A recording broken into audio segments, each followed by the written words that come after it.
Okay, we're gonna go ahead and get the council study session for Tuesday, September 9th, 2025 at 6 p.m. Hold order.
Good evening, Drew. Could you hear us?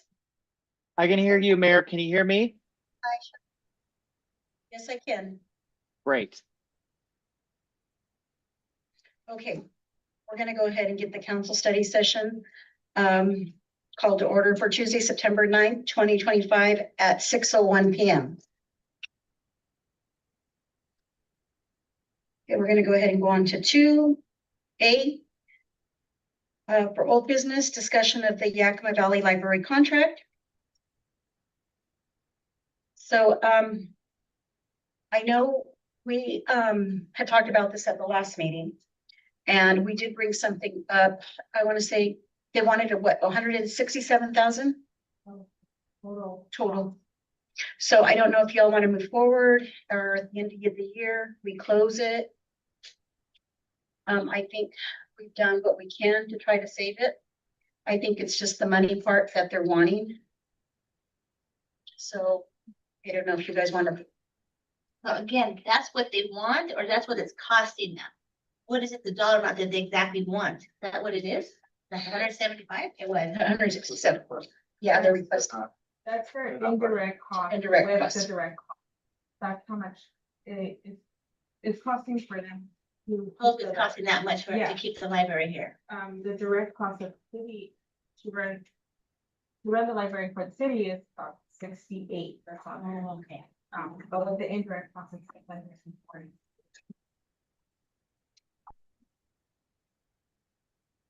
What again, Mike? We paid before. 140. Well, it hasn't been updated. 50 something. 60 Oh, yeah. Yeah. Even with our 68, they still want the 100 and something. Well, they're asking for our proposal, what do you want to pay?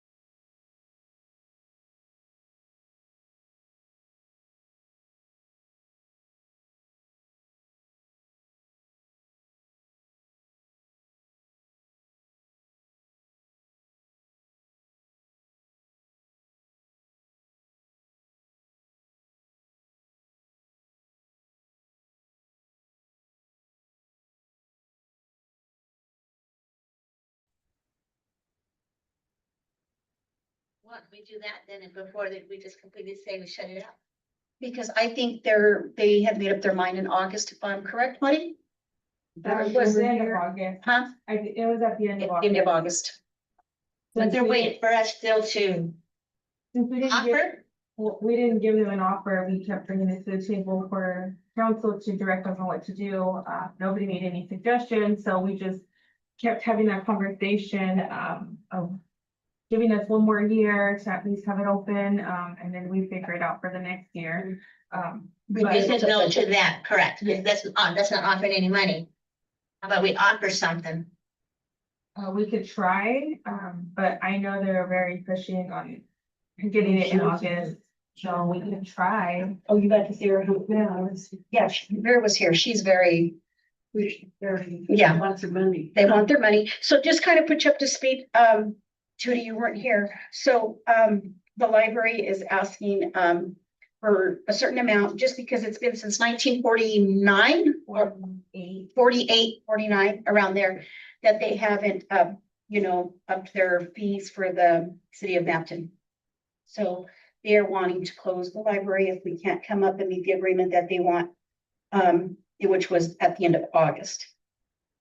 And so, I know we went in to see the library, and, I guess pretty much at the end of August, it was gonna, no more negotiating, was my understanding.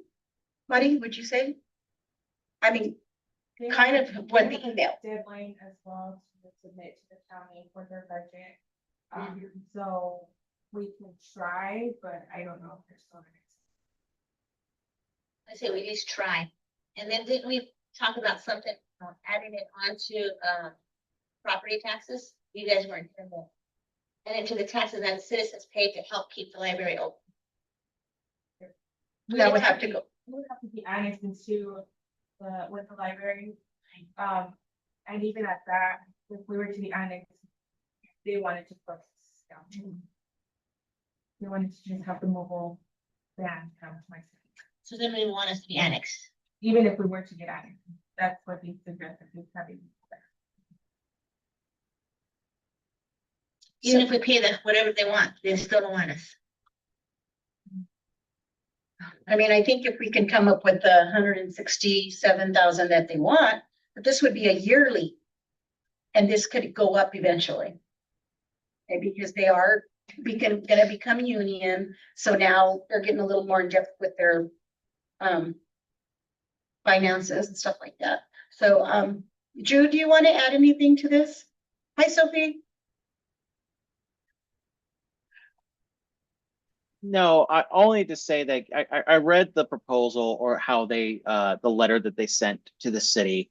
And while they do set a deadline for the end of August, the start of September, it seems like they've done it with the idea of they want to make a decision by the Board of Trustees meeting that happens later this month. And so I have to think that if the city came back and said, listen, we want to work with you to keep a physical location. And it was strange to me that the options they put out didn't necessarily contemplate keeping the physical location. But if the city was serious and wanting to keep a physical location and was serious about absorbing the costs at the levels that you guys are discussing, I have a hard time believing that they won't at least consider that and be open to that and have that conversation from the Board of Trustees. I wouldn't be surprised, though, that they would want to have something more than, hey, we are interested in this.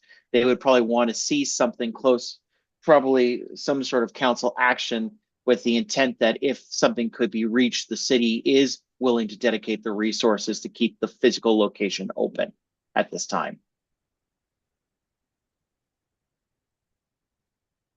So I know, one of the council members, right now asked if we could maybe we'd have to put it on the ballot, for taxpayers to, pay a fee to be able to keep it open. Like, add on to maybe property taxes. I don't know. What do you recommend, Drew? I could take a look into that. I unfortunately don't have a quick answer off the top of my head, but it's something that knowing that timing is of the essence, it's something that I can look in quickly and get back to you. And Mari, I want to get an answer to you guys no later than the end of the day tomorrow. So that way then you can, because if that is an option, and that is one of the ways that it will make this project pencil out, then that will have to be part of the conversation with Yakima Valley. I just want you all to keep in mind that when they put the school levy on the ballot, that didn't pass. So our hopes of this passing may not even either. And I just think that it's just a matter of we need to educate the residents because they're all there are a lot of new residents here that don't understand what the property taxes are being used for. So I think a lot of the kids go and they need to know that, hey, we need to increase taxes by, upping our school, by, bettering the library or being able to keep what we have in the community. So that might be a letter we might want to send out to the residents as well. Kind of just, letting them know what the property taxes are for. What do you suggest, Drew? I leave it to you guys how you wish to communicate this, but you have the right, if you do put this in the ballot, to state a position for or against as a body for the levy for the lift. And if you do choose to do that, you could include information about what the dollar amount of this property tax would go to specifically. That could be the physically keeping the place open for maintenance. That could be helping fund people to help use the library services. It could help maintain the collection, however you deem fit. But I want to make sure that you actually are able to do that before we get too far down that road. Okay. Did you talk to the school district at all about funding or? Yes, we did. We had a meeting last Monday or last Thursday. Yeah. And so we will be meeting with the school again on Monday morning about the library. And so I know Elise is supposed to be here this evening to talk about a little bit about this, but they're thinking that she has a program, that there's monies there that we can use to, if they should close the library, there'll be money there for a program that we can use for after school for the kids, and it would be for the daycares as well, as my understanding, correct? And so they'd be willing to, keep the building open as a community center, but through the school district. And she would try to get the mobile bus 2 times a week. She said, at least, I believe. Come through. That sounds pretty good. Yeah. Yeah, that would be good. Yeah. Route. Might even be better. Yeah, because I think, we could do a lot more in the library than, and we did go through there, a couple weeks ago, and we do need it needs a lot of work, So we did get an estimate for windows. We got paint for it already, which we've had the paint since the beginning of the year, I want to say. And it just needs a lot of little upgrades. It hasn't been upgraded at all. So I'm thinking if we can stay with that and work with the school, that'd be great. I think that would be good. So then basically Sophie's on there, we can't afford that yearly rate, right? So basically it's close it then. We can't absorb the 68 for direct costs, or let alone the additional for indirect costs. We've offered solutions with perhaps doing just keeping our physical location and us maintaining the direct costs. They're not wanting to work with us on that. I think if we want to keep something like that work with the school district, that's a really good idea. And maybe we just move to the mobile library that they were offering at a much lower rate. I think it was around 38,000. So still a little bit more than what we were paying, but less than what we would have to pay to keep the physical location open. Should we go to the mobile first? Or we decided to close it down? I think we'd have to, 38,000 about. but that Well, would we- just be, go ahead, Sophie. Sorry, we could keep the building open for the after-school programs that the school is, and work with the school for that. But then that way, if the students need books, they'll be able to check them out through the mobile The mobile was. van that, The mobile would still be able to come in two days a week, correct? yes. To the library. Through the library. That's about 40,000. Almost roughly.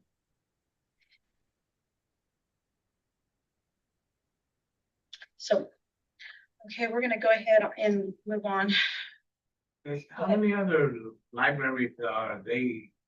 There's two other libraries that are being closed. Sophia, is it Cowiche or Tieton?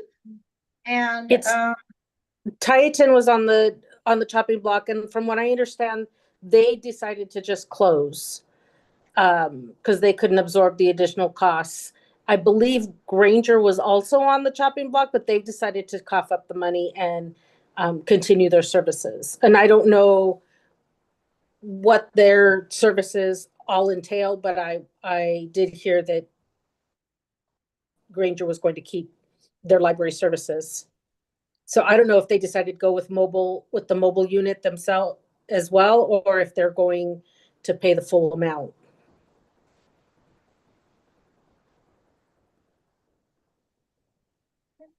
Yeah.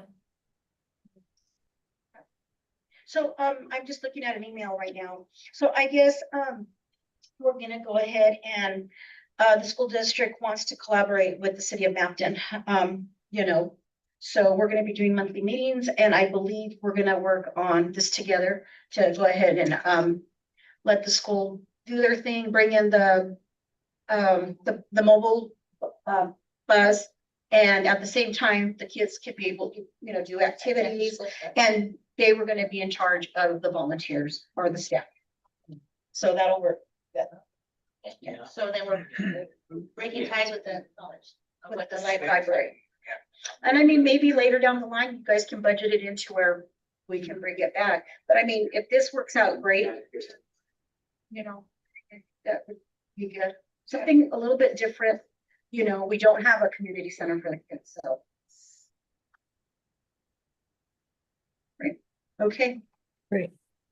Alrighty. So we're okay to cut ties. Yeah. Okay, we'll go on to B, discussion of ordinance 2025-1198. An ordinance of the city of Mapton, Washington, repealing and replacing chapter 9.21 of the Mapton Municipal Code to revise the requirements related to juvenile curfew and parental responsibilities, providing the servability and establishing an effective date. So I know we talked about this at the last meeting. So it was revised. So Drew, do you want to fill us in on this? Yes, so number one, what we basically are doing is a repeal and replace of MMC 9.21. If folks who were here at the last meeting can recall, originally this ordinance was designed to adopt an entirely new chapter 9.23. Then we realized that there was actually already something on the books related to curfew, specifically related to parental responsibility. Essentially, what we have done here is we're repealing what's currently on the books, replacing it with what you now see in Exhibit A, which also includes some language that was previously there under parental responsibility. And basically, what this law does is it establishes your curfew based off the feedback last time. The curfew is being set at 10 p.m. for all days for juveniles under the age of 18. But you'll also see there's lots of exemptions put in there, and these are exemptions that I have seen kind of pretty common across the state, and a lot of it are exemptions in situations where the juvenile is being accompanied by a parent or a guardian or some other responsible adult. So, for example, you will see that there's something in there about being in a motor vehicle involved in interstate travel. We're not, generally speaking, interested in going after people because if they're maybe on vacation, traveling through Mapton, and they have young kids in the back of the car as they're driving along, or they're all together watching a movie. That's what the movie house is for. Or some other type of event. This is designed so that depending on the situation, the officer has the ability to cite either the juvenile or the parent. So, and it's a civil infraction either way. And they could, if they wish to do so, cite both. But in my experience, and again, you know, it's really up to the discretion of the officer to use good sense here. But if it's a situation where the parent may be knows their kid is staying out past the curfew and just doesn't care, then there is some sort of mechanism to say, hey, parent, you can't allow to do that. Here's a ticket because you have essentially allowed this kid to roam the streets unattended. Very different scenario than maybe somebody who just doesn't know, or whether or not there's potentially a responsible adult that's not there and present for the child. It's also, as you can see, is set up to start off with a warning, then escalates into a civil penalty after the first warning. I think I may have mentioned this in the previous meeting, but just coming back to this point that we have to be careful in how we describe the penalties, because it is unconstitutional to have a curfew that has criminal penalties for the juvenile. So that's why they're all civil penalties.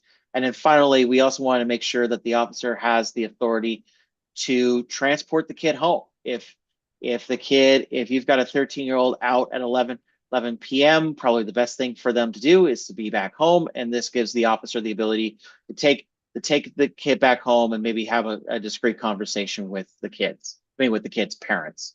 And with that, I am open to questions and comments from the council.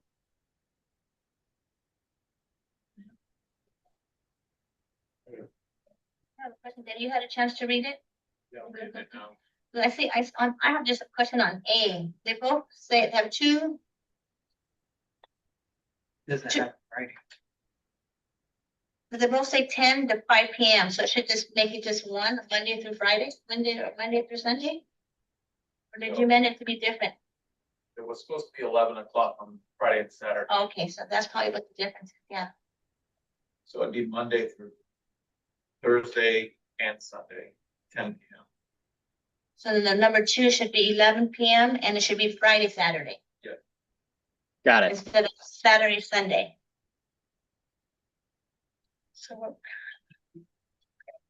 On curfew A, number 2. Okay. Should be Friday, Saturday, And at 11 p.m. 11 p.m. Got it. Isn't it 5 a.m. too early? Did he stay on later? 8 a.m. 6 a.m. I know it's not like they're going to work, right? Right.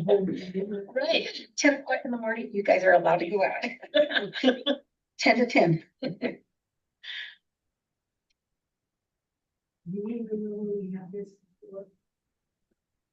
So I, Does anybody Okay. remember about the curfew Yeah. before when we had it? What was that, why did we discontinue?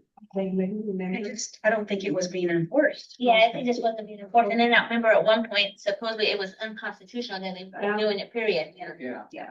So, I guess, Officer Rodriguez, how can we find out, or Arturo, to ring the siren again at 10 o'clock? Is it still being rang at 10 o'clock? No. No. That was last time. And there's a fee for that. Yeah. so- So where do we find out where the fee and how much it is?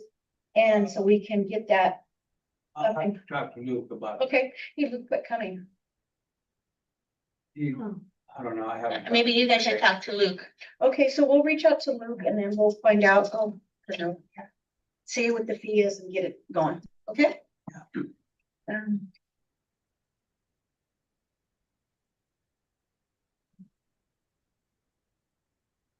Now, how are we gonna educate parents? So, again, what we can do is we can get a newsletter ready and we'll include the curfew and we'll include the well, we had the cleaning of the, library, but when I think. yeah, and then the library. But I don't know about the library, because we're not gonna do it anymore. But, yeah, we'll figure something Now, out. we We'll can send put it on the out. reader board too. Yeah. So when will we start this curfew? That's totally up to you guys. So should we start it this weekend? Or do we have to wait, Drew? You should give some It be- notice. It becomes effective 5 days after passage. Okay, so then, Marty can put it, if we pass it today, Marty can put it up. And then we can put it on website, we can, put it on the reader board. And when do we have? September 27th. When are the letters gonna go out? Maybe we should start in October. The enforcing part. I think. Yeah. Yeah. October. The first first, of October. So we'll give everybody 2 weeks, 3 weeks. Set it notice. up like here, it's gonna start this Yeah. date and then put in the letters. And the letters, are they gonna be in Spanish? You'll do both. Both? And then, we'll put it on the website as well. Okay, Marty? All right. Thank you. Any more questions on that? Okay, we're gonna go ahead and go on to C, discussion of approval of the glass estimate.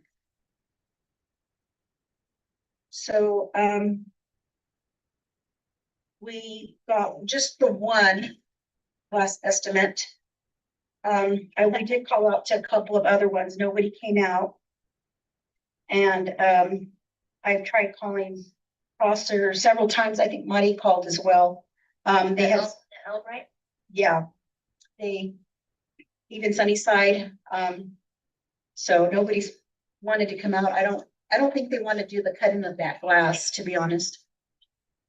Jerry? believe there was only one company that was able to actually give us a quote Mhm. for doing the work ahead of time. The other gentleman was not able to. I believe the one from Foster was not able to, but Albright from Sunnyside, that's The one correct? in the neighborhood. No, it was the very first gentleman. Oh. That was Yeah, Foster. No, the one from Foster, I guess. Sorry. Was able to give us a quote for him actually being able to cut that into sign.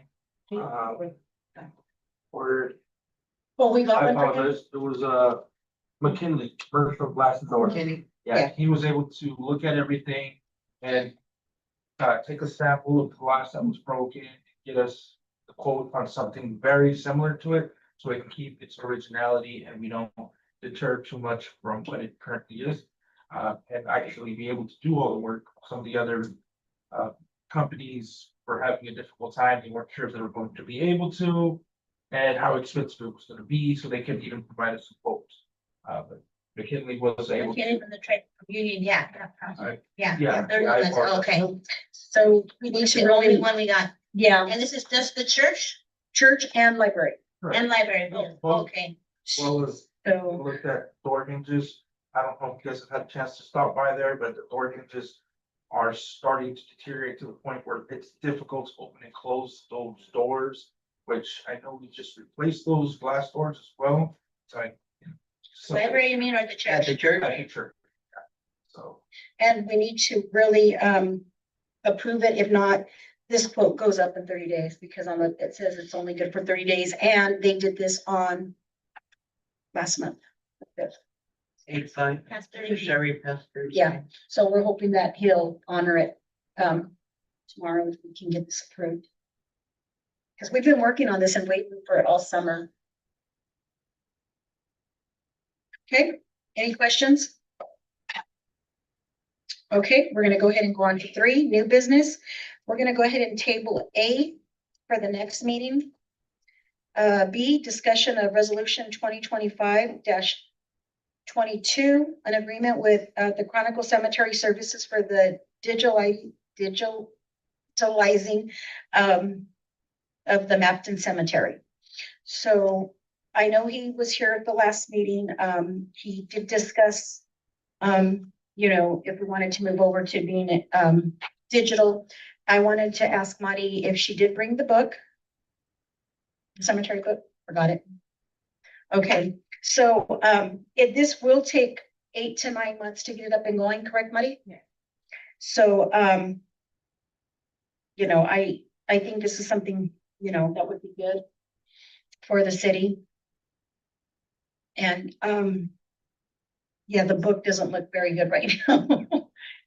So if we can get, get this on the internet, that'd be great. We can get it on like that. Peter and Judy weren't here last meeting. Did you tell them what the cost was? Yeah, so we're trying to convert the book that we use for the funerals, into digital platform for the city.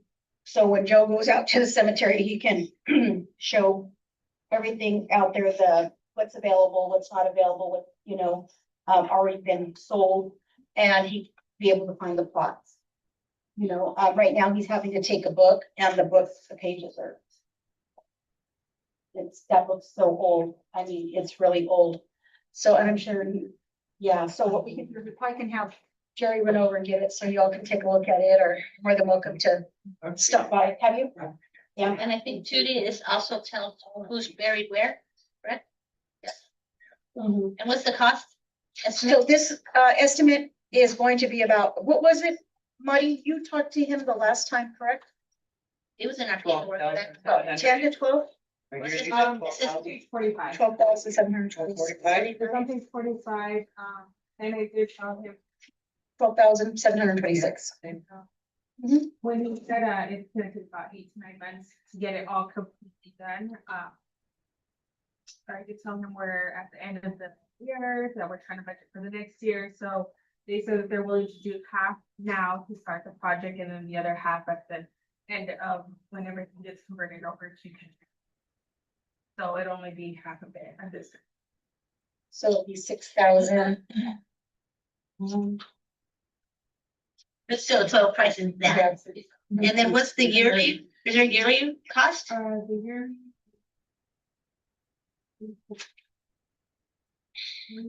It's like 3,000. Yeah, give me 3,090. For the year. For a year? After this. And he did say that there was a few other cities around here that were going that way. Going digital. Maybe hopefully after we get there, we can do a sign around the cemetery for people. They go out and walk around. Like, Yeah. Yeah, I think that maybe we can ask him if that's something we can do. Sophie, and do we have money for this? Well, not at the present time that the budget is, the way that the budget is set up. But we will be making revisions, and we can certainly add it in, the budget for next year. I don't have anything in front of me, so I can't really look up anything, to see where we are at with cemetery funds, because we may just have some money that we can pull in from there to help cover the startup costs. I can look into it and have an answer by the time we have our budget retreat next week. Okay, thank you. Any other questions? Okay, we're gonna go ahead and go on to C, discussion of ordinance 2025-1199. An ordinance of the city of Mapton, Washington, adopting a new chapter of Mapton Municipal Code to establish special events permitting, providing for survivability and establishing an effective date. So, was it AWC? Or WCIA, which is our insurance, correct? Has asked that we, have a special events, like ordinance or a. Definition. And- But after speaking with our attorney, we have other events that happen, so it was just that this ordinance, ordinance municipal code for the special event. Drew, do you wanna add on to this, please? Yes, so basically what the ordinance does is provide a process for organizations who want to put together, say, a carnival or parade or a festival to do that in the city of Mapton while also protecting the city of Mapton. So ensuring that they have insurance requirements, ensuring that they indemnify the city if somebody hurts while on the sidewalk while during one of these events. A lot of this language, just so people know the origin of it, is from the city of Monroe, which the WCIA actually pointed Mari to Monroe as an example for how to have a special events permit application. So I felt that was maybe the right way to do it in terms of make sure that you are in compliance with the WCIA. And also, the ordinance also addresses kind of the sticky situation that is what is in the ordinance known as special expressive events, which are more classified as First Amendment events. So things like picketing or a protest or a rally are, generally speaking, need to be treated differently than we would treat a parade because of the constitutionally protected First Amendment rights and the provisions in here, specifically how to waive a fee or to waive insurance requirements, is consistent with the requirements that have been set out by court decisions in this regard. So basically, it hopefully will allow all the events that occur in the city to keep moving forward, but that doesn't in a way that is in compliance with you need with WCIA and how other cities and towns deal with it and protects the city if something was to happen. So what are the permit fees for something like this? Doesn't say on here. That would be set by you. You would have the opportunity to set the fee. The way that Monroe's was set up, they have a separate fee schedule that would deal with it. So it's not necessarily in here. We can always add a fee specifically into this code, but if there is a specific city fee schedule, it would be more appropriate to put it there instead. And Downton is pretty small. There's not very many organizations that does events here.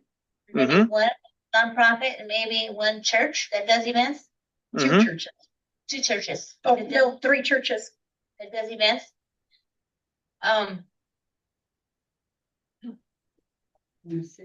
it's pretty small, so I don't know if the fees are gonna be so expensive, they're not gonna be able to afford to do certain events all the time. Because right here it says about having to pay a police officer to come and help, or the city staff to come and help, to whatever they think they have to help with. And we have to pay these events, these people have to pay their wages. So I'm just concerned that this is gonna be a problem for one of the nonprofits. I don't know about the churches, how much money they have to pay for city staff and police officers to help if they needed them to, or the permit fee itself, how high it's gonna be. We already have an application that they fill out that does have to have insurance, which I know one place does provide a copy of their insurance that they're insured for the events. Mhm. In terms of the cost, that is within your authority to set the cost. If you want to set this to be a permit fee of $10, that is well within your right to do so in order to make sure that's not a barrier. When it comes to city staff time or city police officers, it is silent in terms of you must pay for these things. It gives the discretion to the city staff to set those if it's deemed appropriate. And what that means within the discretion is that these are events that have been going on for a long time with well-established, churches or a nonprofit organization where they really don't need to have either presence of city staff or city staff and police officers gladly volunteer their time. That is a way to get around that barrier as well. We could also, if you feel more comfortable, simply eliminate that language entirely. But what I'm saying is that you're not, by passing this ordinance, set in stone that you must, charge, I'm just gonna throw out a number here, $500 for the permit fee, and you're not set in stone that every single time a special events permit is issued that you must have a police officer there and pay that person's full-time wages. It's supposed to give you the flexibility to see a situation where those things are not needed and where there isn't, a serious cost to the city, where city staff can be there if they want to and volunteer their time. Does that make sense, council member? you. Any other questions, Brian? Not me. There's also something here about 90 days in advance. They have to have notice. Oh, you have to let them know. Yeah, Was that always in place, Muddy, or was that something, no. that was just something you took off and copy and pasted? Yeah. So, when you do the 90 days, is there any way we can change that? Drew, we can change that to, I don't know, 30 days? You can. The question I would have for you, Mayor, would be is it should be a time that will gives the city enough time, the staff enough time to review the application, make sure everything is in order, and to issue the permit. And if there's any issues or any concerns, work that out with the permit applicant. 95% of the time that probably can be done within a week, let alone 30 days. And so I think if you wish to make a change to 30 days, that would seem to be appropriate. Okay. Thank you. Anything else on that? Did you guys all read this, Vera? Did you get a chance to read it? Yes, I mean, I agree with what you're saying. I think that for our community, I think we go to our citizens away from that. We just can't tax them to do all this too. They pay a high water bill and everything, and you know which property is below. Yeah, but So the fee that right now that stands in place was $75, I believe, or is it $75? And that's not a fee, but that's as a, It's just a deposit to use Right. the park. yeah, They get that back if everything is clean and there's no garbage. Yeah. And then there is a $10 fee on that for each vendor that is set up. So I think the vendor fee, that's a good fee. We're not asking for a business license fee. Are we, Marty? No, we're just asking for a vendor fee. I know we had an event in Toppenish this winter, and City of Toppenish, on top of the $10 vendor fee, they asked for a business license fee as well, which they had to go to the Yakima and get their vendors, their business license in order to send up to vend. So we're not asking for that. We're just wanting the $10 fee for each vendor that is set up.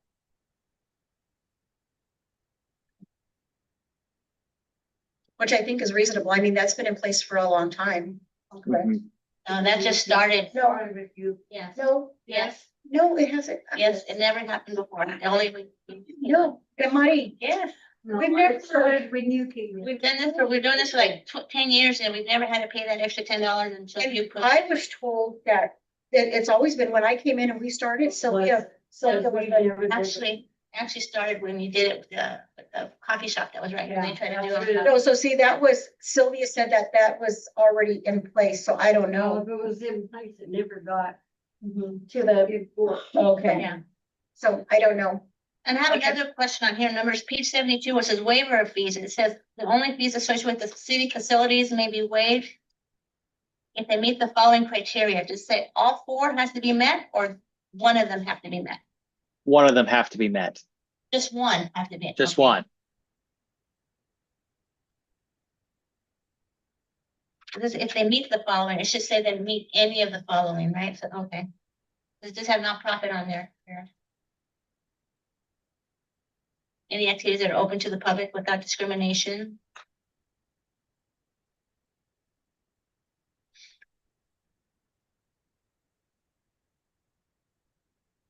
Just one of those, okay. Profit. On the page, It's 72. No, that means the fees will be waived if you meet any of the following, he said. Any of these. No, 72. Councilmember, I am so sorry. Now that I'm looking at this again, it Okay. is all four. It is all- So, has to be so, all so, four. yes, so they have to be a nonprofit. It has to be open to the public without some means of discrimination that it will benefit the public, and there's no charge for admission. So if you've got a completely free event that's being run by a nonprofit organization that anybody can go to, and the city has determined that this is something that is good for the city and the citizenry, the city can waive the fees So then, for the city facilities. so then the nonprofits are not able to charge a vendor fee. Well, to get the fees waived, you cannot have a vendor fee. So, because they have a nonprofit Mm-hmm. and they charge a vendor fee. Okay. And then they still go out and get donations. Mm-hmm. And then they still do raffles and make money off of that. And this is a nonprofit. That and well, it's Yeah. nonprofit. Yeah, but it has nothing to do with the question here. It says Yeah, but no, I only- just want him only to know. waive- I just want him to know though. So the nonprofits are profiting. Okay. You know, they go out with donations and then they come back and do silent auctions or they do raffles. So they are profiting. So, and then when they have their vendors come in, they're charging their vendors to set up, and then they're charging their nonprofit vendors a fee. Mhm. So, I mean, if you're a nonprofit, you shouldn't be charging those if they're giving information. You don't. No, you do, because I have an application. And then the week No. of, you have a $15 fee if you're signing up the week of. How do you do yours? We don't charge nonprofits. If they're informational, we don't charge no. We don't charge them either. But I've seen your application fee and it does say on there. That's for nonprofit organization, like the school's a nonprofit, and they want to do a booth, they're a nonprofit. But if it's. They're selling stuff, information, we but they're don't. selling stuff. And see, That's nonprofit. just informational, those are totally different, they do not get charged. So But not, that's totally different what the question is here, anyway. well, no, I wanna get to the bottom of it. I just want. Well, to that's not a understand. city, that's not a city business. No, but I know it is, because if you're charging a That's fee, different- that's different but if you're business. charging a fee, you don't wanna pay the city anything, but you wanna profit the We're not money. saying about paying, Yes. we're talking about the fees, Yes. not Yes. the $10 fee that you already imposed. We're talking about the waiver fees, is what I'm asking. That we charge. My question is about the waiver. Yes. Everybody's $10 Yes. ourselves. Yeah, and see, I didn't know that. That's what Sylvia had started when she did that. I didn't start that. I didn't know that was going on. She had started that. Well, that could be because it started when you became. mayor. Yeah, but she's the one. I didn't even know. I thought that was already in place. That's why when Crystal was there, I thought that was already in place. I had no idea about that. But Okay, well, then Sylvia's the one who started it, not me. She was the one who said, but you have you to charge. knew about it. Sylvia was I brought it here to when- your attention When the many waiver times. for, she was here, we never got charged. Well, I don't know why she started charging Crystal then when she had her farmer's market out there. Yeah. So I don't know. I think because they were all businesses that were out there. So, okay, we're gonna move on. Any other questions on this, Vera, anybody else? Is that okay? So that's what I wanted to clarify in this, so it has to Yeah, we- apply all of them, okay? Yeah. That is correct, council member. And my apologies for the confusion earlier. Thank Okay. you. So now we're gonna go ahead and go on to, But on the, and then on D. the back of this, it has something about abatement. Does that have to do with the permit fees? It's something different. Oh, okay. we're gonna go ahead and go on to D, discussion on the reinforcement of the Mapton Municipal Code 8-12-040, 8.12.050, and 8.12.080.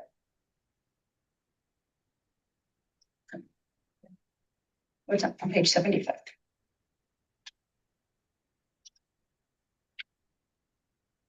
So that one is, the abatement by the city. So,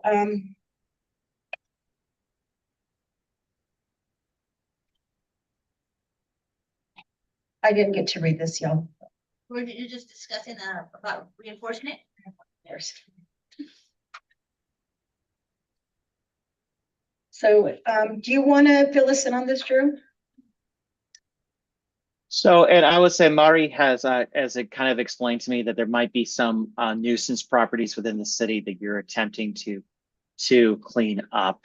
And 8.12 is your public nuisances on private properties that essentially gives you the authority to abate the condition meaning that cities would be able to abate the condition uh,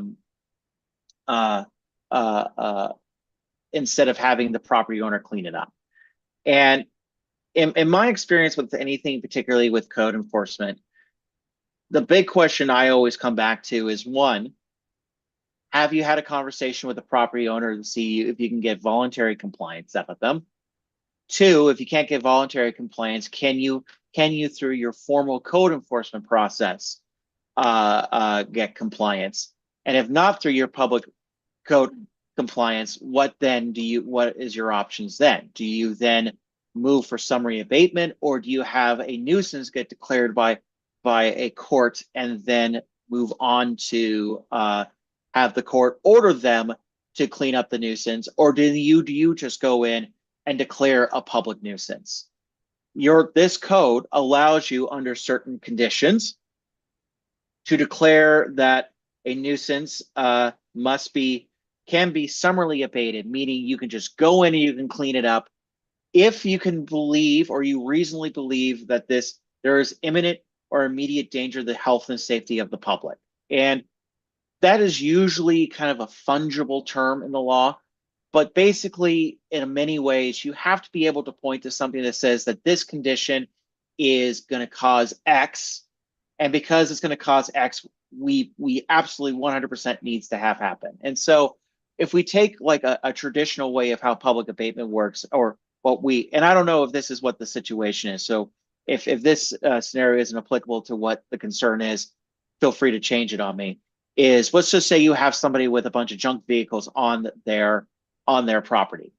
If the junk vehicles are there on the property and maybe the engines are torn out and there's not necessarily anything that suggests that they're damaging the environment, like there isn't like some seepage of oil that people are concerned, but by their very nature is against your code, and as a result can constitute a public nuisance, you typically in that situation have to go through a normal code enforcement process, citing them for a notice of violation and order or a civil infraction, asking a court for an order to abate the nuisance either by you or by the property owner. You can't just come in and just summarily clean it up. If there was something else that was going on, let's just say you had a vehicle that was just gushing oil, or was causing like a significant nuisance for like children to come and people were getting hurt on the property, that is a little different. You could come in, abate the condition, and then charge the property owner for the cleanup of the property. What all that means to say, though, and the reason why I make the recommendation that if you're going to go through this process and you are to address nuisance properties, to start with voluntary compliance, because one, in my experience, by and large, voluntary compliance takes care of 70 to 80% of your problem properties. And you do it with minimum cost and minimum staff time to the city. Of course, as we all know, there are plenty of people out there, our neighbors and our friends, our community members, who may not fall into that 80% of that category.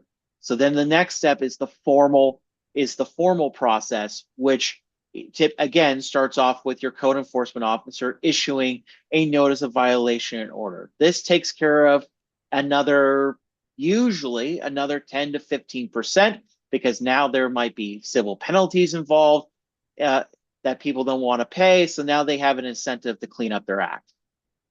Within that 5%, though, so we've taken care of 95% of the problems. Within that 5% are the folks who maybe they're just not able to take care of the property, or maybe they just don't care. Those are the 5% then that you probably have to go to court to get what's called an order of abatement, to either have the property owner clean up the property by a certain date, or allow the city to go in and abate the nuisance and to bill the nuisance, the costs back to the owner.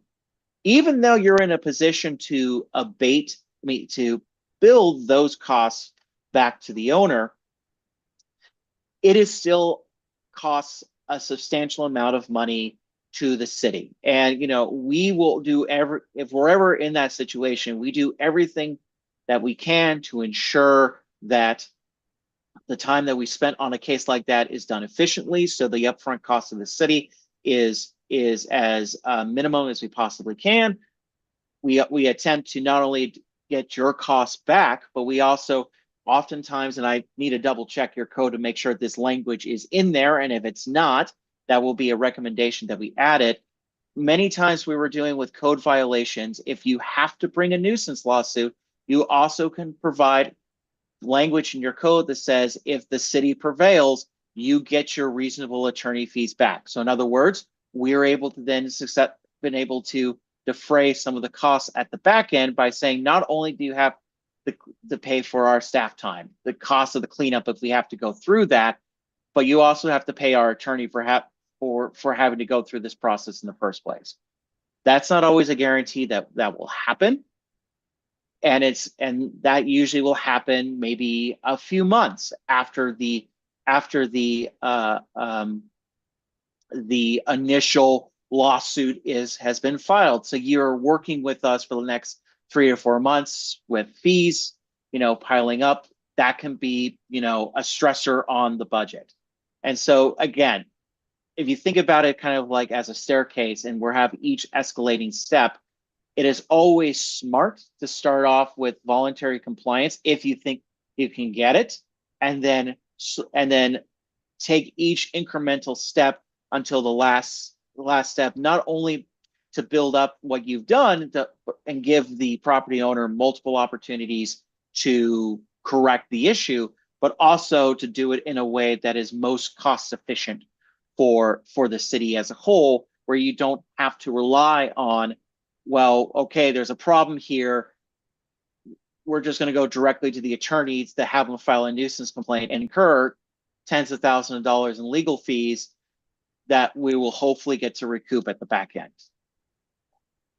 I don't know if there's something specifically that's occurring that you want to talk a little bit more about, but from by and large, just looking at your code and how things usually should be going, this is a great code, particularly for that kind of back end. But there is a lot of work and power that the city has to compel code compliance that the city should also explore before they go down the route of asking for their attorney to go to a court and declare something a nuisance. I know we do have a couple of houses here in the city that we haven't been able to get a hold of the homeowners.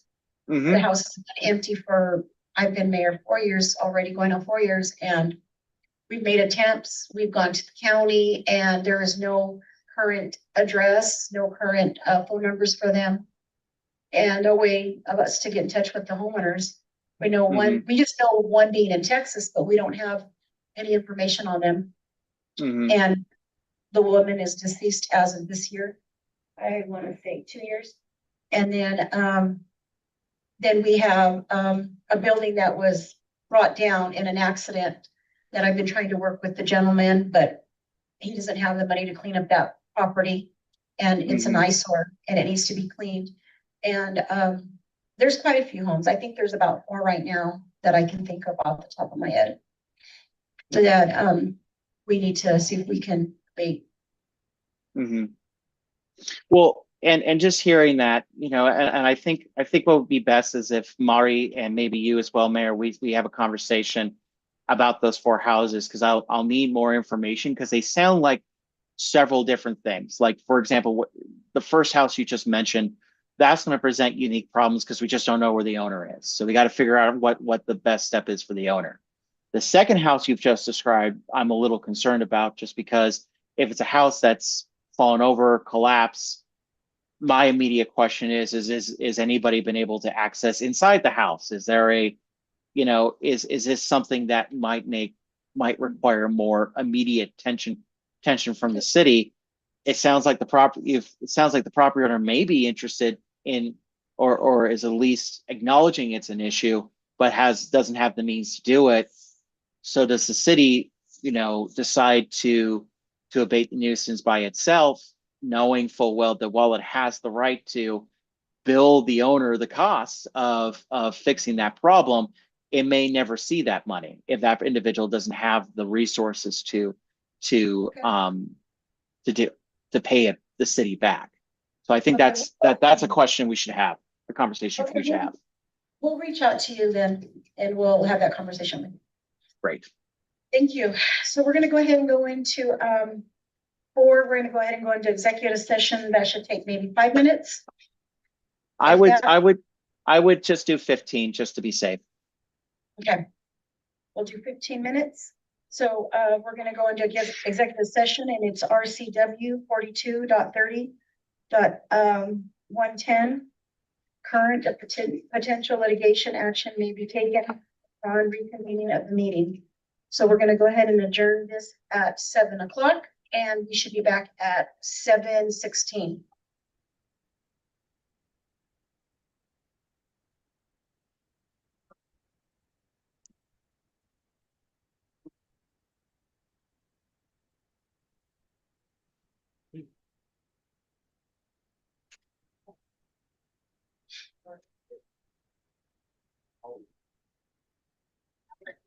Before we start that abatement thing, you guys just can't go abating something, right? You have, there's steps you have to do. Okay. You're gonna go to someone's house, okay, I'm gonna go clean up and then bill you. Easy.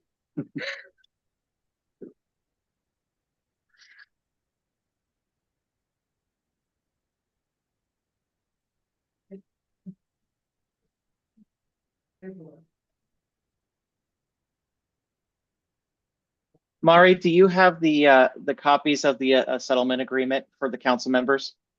Yes, one moment. Fantastic.